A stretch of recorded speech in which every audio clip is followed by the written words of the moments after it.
Praise the lord. ప్రభువైన యేసుక్రీస్తు నామములో అందరికీ వందనాలు. ఈ దినాన ప్రార్థనాంశం, ఉత్తర భారతదేశంలో సేవ చేస్తున్న మిషనరీల కొరకు, వారి సేవా పరిచర్లో ఆత్మల పంట కొరకు, మత ఛాందసవాదుల నుండి విడుదల కొరకు, పరిశుద్ధాత్మ నడిపింపు కొరకు, సేవకుల అవసరతల కొరకు ప్రార్థన చేద్దాం.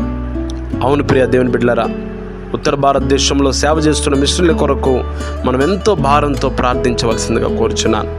ఎందుకొరకంటే అక్కడ ఎన్నో అక్రతలు, అవసరతలు వాళ్ళకు ఉంటాయి.